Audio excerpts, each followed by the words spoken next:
Hello students, this is Bhupendra. Online study की इस series में आज हम चैप्टर 6 सदिश विश्लेषण एवं प्रक्षेप गति के पहले टॉपिक पर चर्चा करेंगे।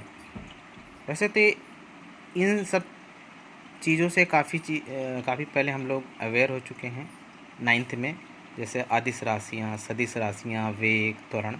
इसे पीछे पहले पढ़ा भी है, तो उसी का ये समझ लें कि वो रिवीजन है। तो यहाँ हमारा टॉपिक है अदिश तथा सदिश राशियाँ। अब अदिश राशियाँ क्या होती हैं? तो अदिश और सदिश क्या हैं? ये दो राशियाँ होती हैं। तो अदिश राशियाँ हैं, कुछ भौतिक राशियाँ ऐसी होती हैं जिनमें केवल परिमाण ही होता है, उनकी कोई दिशा नहीं होती।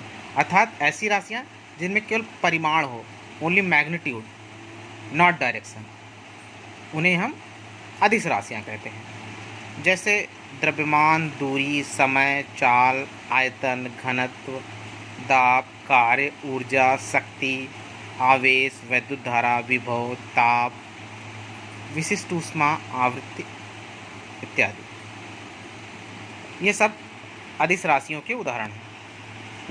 किसी भी अदिश राशि को केवल एक संख्या तथा एक मात्रक द्वारा पूरी तरीके से व्यक्त किया जा सकता है। जैसे कि किसी ट्रक का द्रव्यमान 200 kg है और वह मेरे घर से 2 किलोमीटर की दूरी पर है और मेरे पास 2 घंटे का समय है। तो इन सभी वाक्यों में हमने राशि के संबंध में पूरा स्पष्टीकरण दे दिया है। अदिश राशियों का जोड़ना, घटाना, गुणा, भाग साधारण गणित की सहायता से ही किया जा सकता है। सदिश राशियाँ क्या होती हैं? ऐसी राशियाँ जिनमें परिमाण के साथ साथ दिशा भी हों, वे सदिश राशियाँ कहलाती हैं। जैसे है स्थिति, विस्थापन, वेग, त्वरण, बल, भार, संवेग, आवेग, वैद्युत क्षेत्र, चुंबकीय बल क्षेत्र, धारा घनत्व आदि। ऐसी राशियों को सदिश राशियाँ कहते हैं। सदिश राशियाँ ज्यामितीय विधि से जोड़ी जा सकती हैं। किसी भी सदिश राशि को पूरी तरीके से व्यक्त करने के लिए राशि के परिमाण के साथ साथ दिशा का भी उल्लेख करना आवश्यक होता है।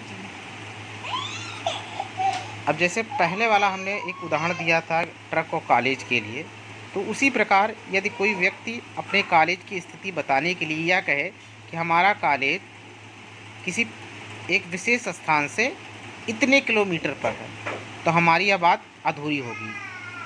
वह व्यक्ति कॉलेज तक नहीं पहुंच सकता।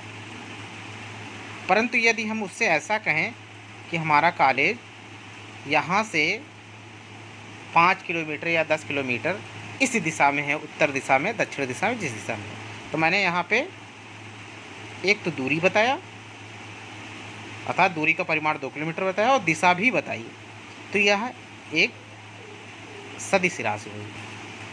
यदि कोई भौतिक राशि सदिश है तो इसमें दिशा होना अनिवार्य है, परंतु यदि किसी भौतिक राशि में दिशा है तो इसका सदिश होना अनिवार्य नहीं है। यह राशि अदिश भी हो सकती है, जैसे कि वैद्युत धारा में परिमाण व दिशा दोनों होते हैं, परंतु फिर भी यह अदिश राशि है क्योंकि दो धाराओं का योग सदिश योग के नियमों का पालन नहीं करता। अब नेक्स्ट टर्म है हमारा स्थित एवं विस्थापन सदिश। स्थित का मतलब पर्टिकुलर कोई पोजीशन, जैसे हम यहाँ पे किसी जगह पे खड़े हुए हैं तो ये हमारी स्थिति कहलाएगी। तो किसी समतल में गतिमान किसी वस्तु की स्थिति व्यक्त करने के लिए हम सुविधानुसार किसी बिंदु को ले लेते हैं और उसे ही हम मूल बिंदु मान लेते हैं। फिर इसी बिंदु के सापेक्ष गतिशील वस्तु की स्थिति व्यक्त करते हैं। अब वह वस्तु जितनी दूर उस मूल बिंदु से ज़्यादा दूरी पर स्थित होगी वह उसका विस्थापन कहलाएगा। अब यदि बिंदु O से बिंदु P तक एक सदिश OP वेक्टर खींचा जाए तो यह सदिश कण P का T1 पर स्थित सदिश कहलाता है। जैसे यहाँ पे दे दिया गया O क्या है, हमारा मूल बिंदु है, x अक्ष y दिशा में दो एक रेखाएं खींची गई हैं, पर्टिकुलर दो पॉइंट है P और Q।